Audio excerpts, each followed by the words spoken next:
What's going on, everybody? Welcome back to the Big Blue Nation podcast here. I'm your host, Josh, and today we have lots to cover in the Kentucky sporting world that has happened over the past week. Obviously, we have the big pieces of the two games that happened this week for Kentucky basketball. We'll be covering those in depth, and we're going to be taking a look at our upcoming opponents this week. We'll take a look at the AP poll rankings. We'll also take a look at any football news, as there's been a few things that have come back in the football world for us in the past week. So we'll go ahead and take a look at those here in depth as we go, and also to round out, we will take a look at any big games here that can maybe impact our ranking moving forward in basketball as well. So the first thing that we want to obviously take a look at is the two games with the two games that we had this week. Um, Now we had a game against Mississippi State at home, which went into overtime. I was there in attendance for that game. Ty Washington did not play in that game, um, but we had some guys step up there. If we take a look at the box score, Sheboy played 37 minutes.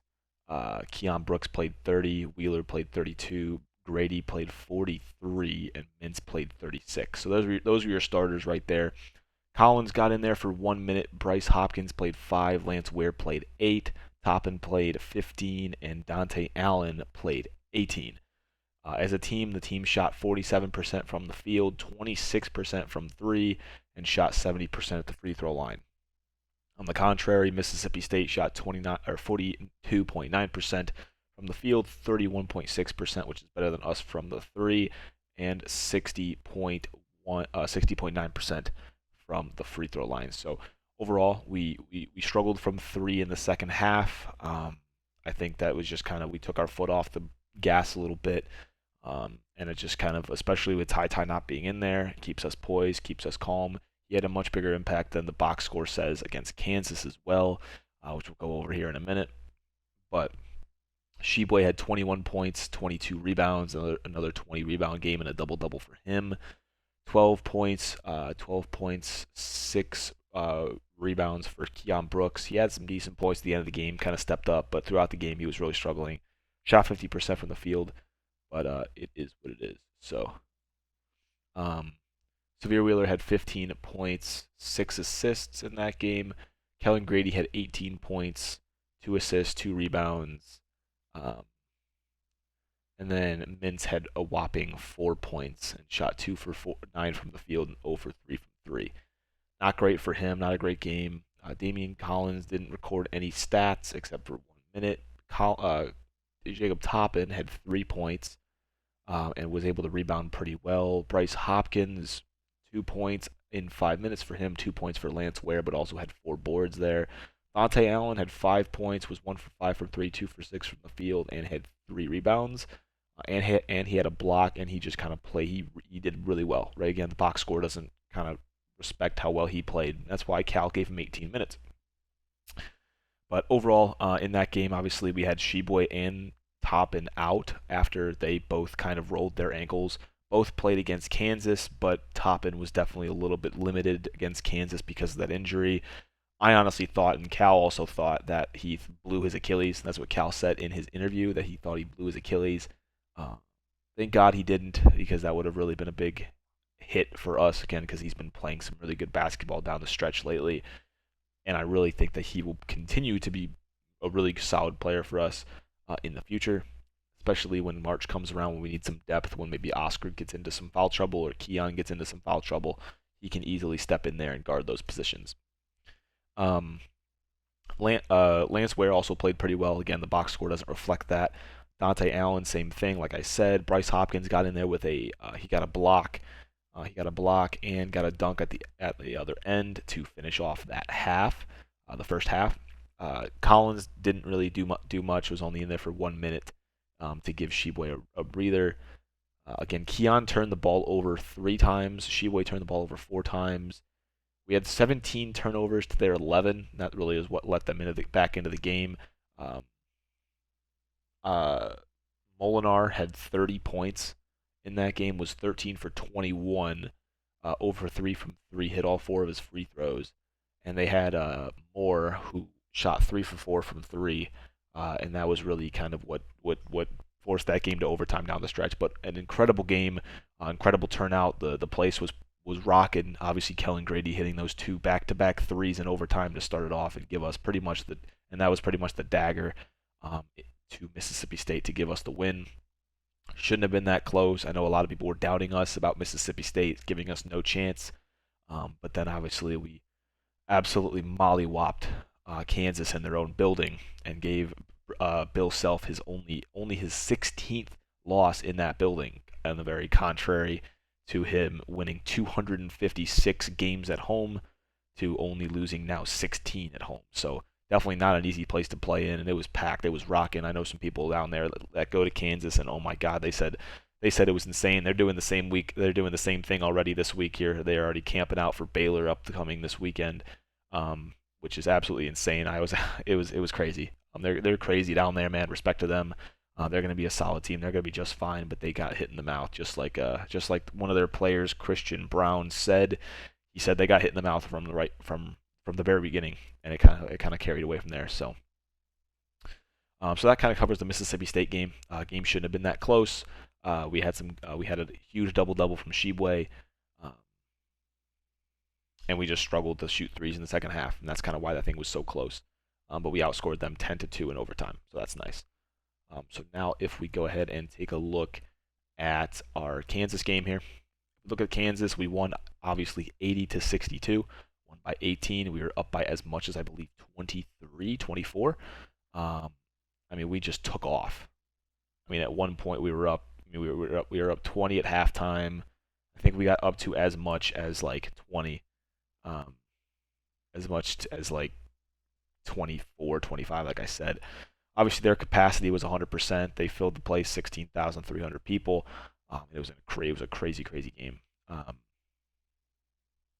And I don't know if I covered this in my podcast last week, but I think this was one of the things I was preaching. Sorry, man, all is popping of the mic right now. This is one thing that I was preaching going into this game is if we could hold Ochai Agbaji to 15 or less points, we're going to have a good chance to win that game. And if you look at the box score, what do you know? He had 13. Kansas shot 40.7% from the field, 33.3% from three, and 80% from the line. We shot the same from them from three, 75% from the line, so 5% less, and shot about 10% better than them with 50.8% from the field. In terms of minutes, we actually spread the minutes out quite well, and I really liked it. Shibwe only played 30 minutes. Keon played 29. Ty played 32 after coming off of the injury, so he did start in that game, and that was huge for us, even though he was only 1 for 9 from the field and 0 for 4 from 3, shooting pretty poorly there. Only racked up 2 points, but had 5 assists in that game and 3 steals and only 1 turnover. You tell me that doesn't make a difference, then you're crazy. He made a difference even though only scoring 2 points. Severe Wheeler, 34 points, 3 for 7 from the field. Hit a 3-pointer in Ochai Agbaji's face. Straight swish at the buzzer. That was pretty cool. Racked up only 7 points, but racked up a whopping 8 assists in the game. No steals, unfortunately, but still had 3 rebounds, along with Washington at 3 rebounds. Shibwe had 17 points, 14 total rebounds, 4 steals, 1 assist. So another double-double for him. Keon had a career-high 27 points, shot 9 for 10 from the free throw line, 9 for 16 from the field, missed 1 3. I think he could have taken a little bit more than 1 3. Had 8 rebounds, no assists, but still 8 rebounds, or 1 assist, 8 rebounds though. So almost had a double-double from him as well. Kellen Grady had 12 points, shot 4 for 7 from 3, really well there. 3 rebounds for him and an assist. So the box score really spread out well. I really liked it. If Ty even hit his shots remotely, we would have won that game by probably 25. So, yeah, we had a great game from our starters there, and it's good to see all the starters back to their regular form. Oscar Shibwe with a double-double. Keon Brooks hitting his mid-rangers like he does. Ty spreading the court out. Severe Wheeler causing chaos on the other end, and Kellen Grady hitting his threes. That is the perfect epitome of what this team does. Everyone played their role to perfection. Like I said, Shibwe rebounded and scored on the paint. Keon was able to hit his mid-rangers with conviction. Tai spread the court out like an absolute boss. Severe Wheeler caused chaos on the other end with his speed, and Kellen Grady hit his threes. That is what our team needs to do in March. If we can do that in March every game and focus up, we're gonna have teams are gonna have a very tough time with us. Jacob Toppin racked up 11 minutes, was perfect from the field, 4 for 4, and 1 for 1 from the three-point line, racking up 11 points and no assists and 3 rebounds. He played pretty well. He played better than pretty well. He played really well. Lance Ware, don't get me started on Lance Ware. I think this kid could be really, really good. He's going to be probably a 4-year player for us. He's an absolute monster in his sophomore year right now. 10 minutes, 2 for 2, and had some really smart basketball IQ plays. He actually tipped the ball out of bounds. Wasn't sure if it was out on him or Mitch Lightfoot. So he actually grabbed it, jumped, grabbed it, threw it at Lightfoot, and hit him in the face, but it went out of bounds on Lightfoot. So that was a really good extra possession for us there. We got an extra possession out of that. He was perfect from the field, 2 for 2, had only 4 points, but still had 4 rebounds, and just overall played really smart, good defensive basketball, and I really liked it. He played tough in the paint, and it was really good. He's a really good backup to Shibwe, man, I'm telling you. For some reason, they have CJ Frederick on here, even though he recorded 0 stats in 0 minutes. He's a medical redshirt, kind of weird. Davion Mintz, 17 points, 17 minutes, 0 points. Shot 0 for 3 from the field, all being 3-pointers. Missed every single one of them. Did have 3 assists, though. I do like how he moves the ball on the court, but if he can start knocking down his shots, that's going to be huge here down the stretch. Again, like I said, Kansas and Brown both had 13 points. They were the leading scorers, followed by Wilson, who was 3 for 10 with 8 points. I don't get really too much into those, but they had a massive rotation, a lot of players coming in for them compared to us only having 3 players come off the bench. They had 6 players who recorded minutes on the bench.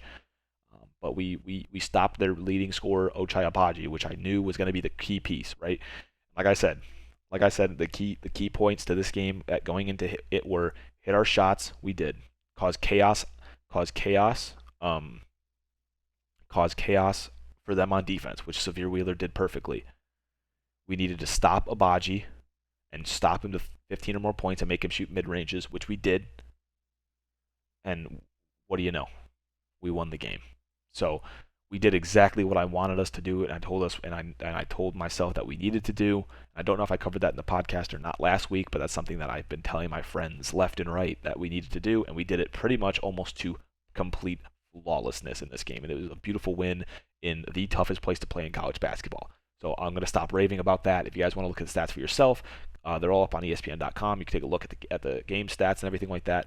But absolute domination is what that was, because everyone did their jobs, and it was just a beautiful thing to watch. And Bill Self himself even said that Kentucky can be a team to win it all this year because of how he said the team that we played last year, the team that we played that night, will be able to win the whole thing. Now, next game up here is Vanderbilt. We're playing the Vanderbilt Commodores at home. I will be in attendance this Wednesday at 7 p.m. Eastern on SEC Network. We are taking on the Vanderbilt Commodores, who are 11-9, 3-5 in SEC play. ESPN gives us a 95.4% chance to win that game. Obviously, then giving Vanderbilt a 4.6% chance to win the game. Their leading scorer is Scottie Pippen Jr. with 18.6 points a game, shooting 42.4% from the field. Their leading rebounder is Wright with 5.8, and their leading assist man is Scottie Pippen Jr. again as well with 3.4 assists per game. We beat them in everything, obviously. Rebounding, we're the best rebounding team in the country. Shibwe averaging 15.1 rebounds a game right now. Severe Wheeler is averaging just about 7 assists a game.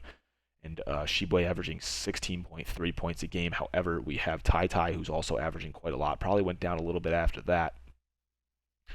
If we take a look here, take a look at the leaders maybe. Can I look at the leaders? Why can I not look at the leaders? That's kind of dumb.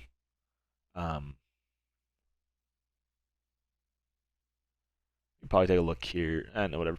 But yeah, points per game right now, we're averaging 82.1. They're averaging 68.6, which is not good. Points against, we're averaging 64.1. They're averaging 64.7. Field goal percent, we're shooting just under 50% as a team. They're shooting just above 40%. Rebound percent, we're not shooting. We're getting 41.7%. They're getting 34.3. Assists, we have an even 17. They have 11.2. Blocks, we're above them 4.7 to 3.2. Steals, they are above us in steals. And both teams are on a winning, coming off of a win. Our last 5, we beat Kansas, Mississippi State lost to Auburn, beat A&M, and beat Tennessee. It's a tough stretch of games right there, boys. I'm not gonna lie with you. They beat Georgia, lost to South Carolina, lost to Florida, lost to Tennessee, and beat Georgia. So they've had a pretty cakewalk schedule here, and have lost to any sort of opponents that they have. So yeah, so that's the Vanderbilt game. Shouldn't be too difficult. The next game that we have up is at Alabama. This is going to be a tough one, right? Alabama is the most just bipolar team in college basketball right now, losing to Georgia this week and then beating Baylor in the same week is just something that's absolutely mind-boggling, right? We have a 59.7% chance to win. They have a 40.3% chance. It is on the road in Tuscaloosa, Saturday, 8 p.m. on ESPN. It's going to be a good one. Points, Shackelford is their biggest guy with 17.2. Obviously, Sheboy with 16.3. Rebounders, Ellis with 6.1. They don't rebound very well, it looks like, if that's their leading rebounder. And then Sheboy with 15.1. Obviously, monster man in the paint. Severe, again, like I said, averaging 7. Quinterly averaging 4.3 assists per game. They're scoring 81.4 points a game. We're scoring 82.1. We're giving up 64.1, and they're giving up 74.9. They're shooting 45%. We're shooting, again, just like I said, just below 50. Both teams' rebound percent is pretty similar. Assists, they have 14.4. We have 17. Blocks, they're 0.2 ahead of us. And steals, they are 0.4 ahead of us. Both teams, again, like I said, are on win streaks. Their last 5, beating Baylor somehow, losing at Georgia, beating Mizzou, beating LSU, and losing to Mississippi State. So, very bipolar team. Very, very bipolar team. They've been like that all year. They've beaten good teams, lost to bad ones. So, obviously going into their house, obviously after just beating, who was the number 4 team in the country at the time, is not going to be easy. But I think the biggest thing that I think you should pay attention to is their points against.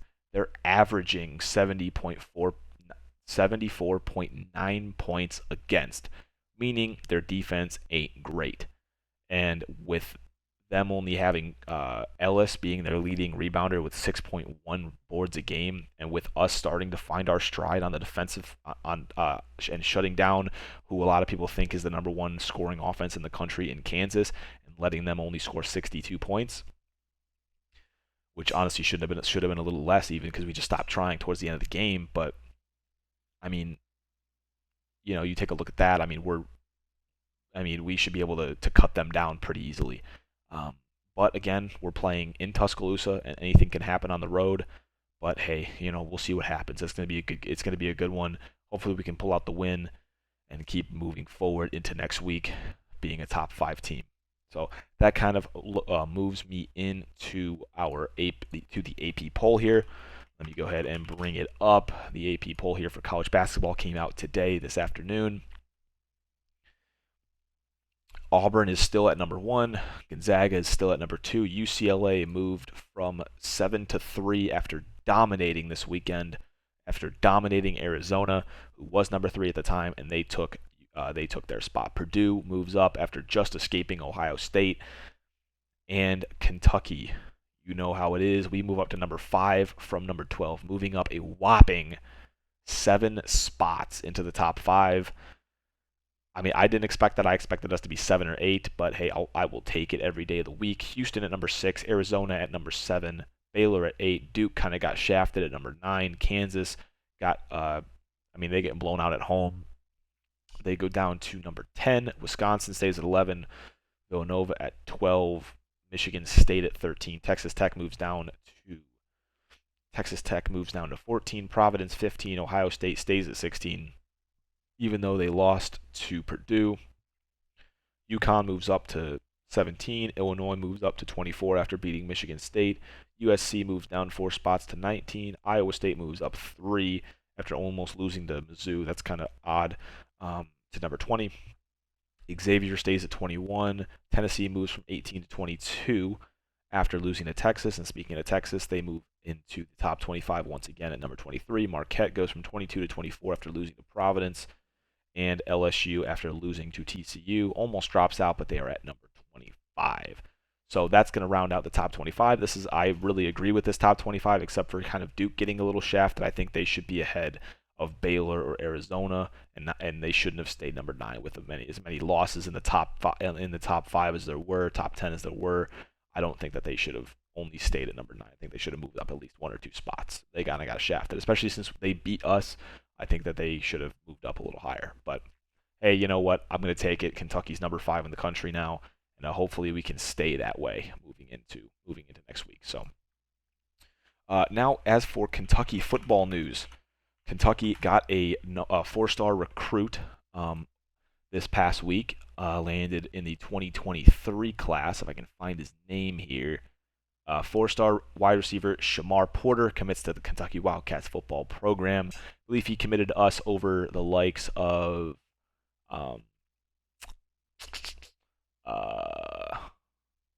he's ranked 162nd overall in the country, 19th among receivers, and 3rd in the state of Tennessee. And he's ranked 60th overall in the On3 rankings, which I don't even take into account anymore. His other scholarship offers included Georgia, Penn State, Purdue, Ole Miss, Tennessee, West Virginia, and Mississippi State, among others, but we were able to grab him. He becomes the second commitment for Kentucky in the 2023 class, joining 3-star safety Ty Bryant in that class as well, which I expect to be a pretty big class as well. We've been offering a lot of guys lately. So other than that, the other news that we have is that our offensive line coach, who only has been here for a year, Eric Wolford, after the tragic, untimely death of our previous offensive line coach during the 2020-21 season.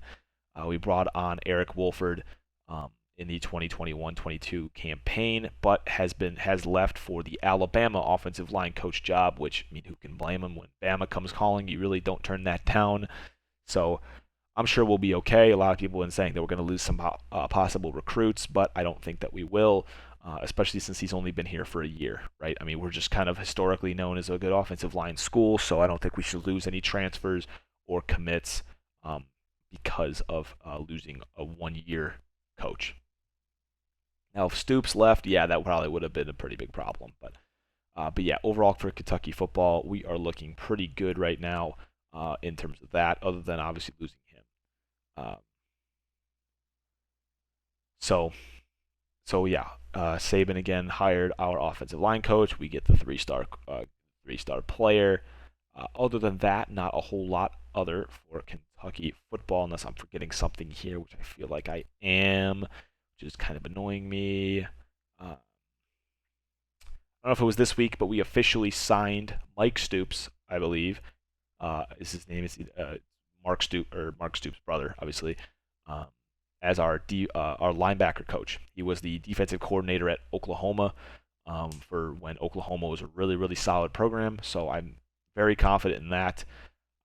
Another thing is that our recruits in the On3 ranking dropped heavily over this past week for no apparent reason. Keonta Goodwin, who is a 5-star recruit, like number 3 offensive tackle in the country, for some reason dropped 150 plus spots for no reason. So again, I don't take the rankings into account. They signed with us. They're with us. They're 5-star recruits. It's not a big deal. But that just kind of irked Vince Moreau. He had some things to say about it on Twitter. Wasn't too happy, but other than that, not a whole lot of Kentucky football news there. If we go ahead and take a look at the ESPN men's basketball I got to cover Bengals Chiefs and Rams Niners. Great games, both of them. Both went down to the last drive. Bengals Chiefs went to overtime. I'm so happy the Bengals won. Obviously, being in Lexington, Kentucky, being an hour and 10 minutes away from Paul Brown Stadium in Cincinnati, it's pretty cool to see them do well. And I'm definitely going to be rooting for them in the Super Bowl. Let me know in the comment section down below who's going to win the Super Bowl. Obviously, it's still 2 weeks out, but it's going to be a great game between between the Bengals and the Rams. Again, this isn't pro sport galore here. This is the Big Blue Nation podcast, so we want to stick to Kentucky, but we are going to cover some of the NCAA basketball rankings here, not rankings, NCAA basketball schedule here, just to take a look at other big games that could possibly impact UK as we move forward. Monday, obviously today, Duke is playing at Notre Dame, which could be a possible upset. They upset us earlier on in the year at the exact same position they were in. Other than that, nothing else. Kansas plays at Iowa State here on Tuesday, so that's tomorrow. So that'll be a pretty solid one. Texas plays at Texas Tech. That'll be good.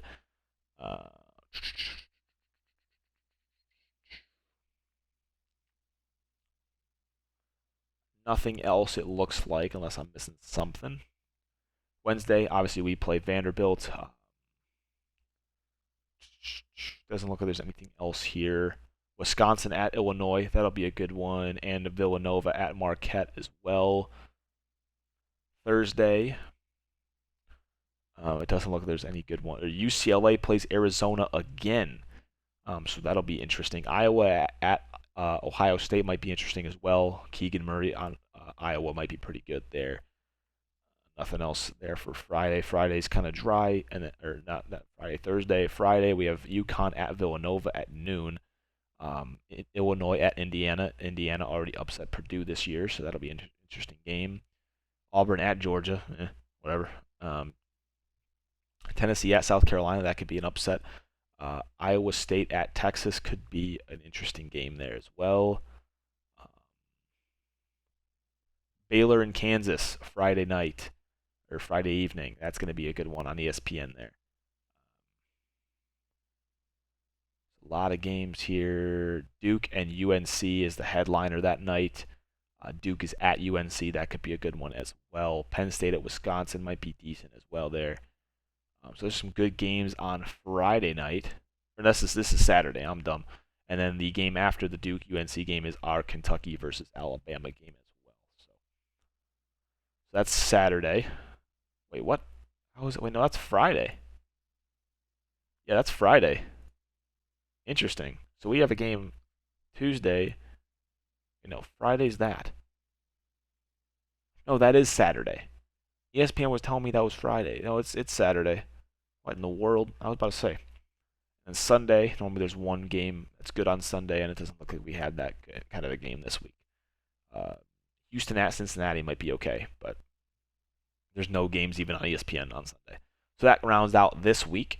I hope you guys enjoyed this Big Blue Nation podcast here. Again, I'm your host, Josh. And tune in next week where we take a look at, again, recapping UK sports throughout the week and previewing it for the following week. Thank you and goodbye.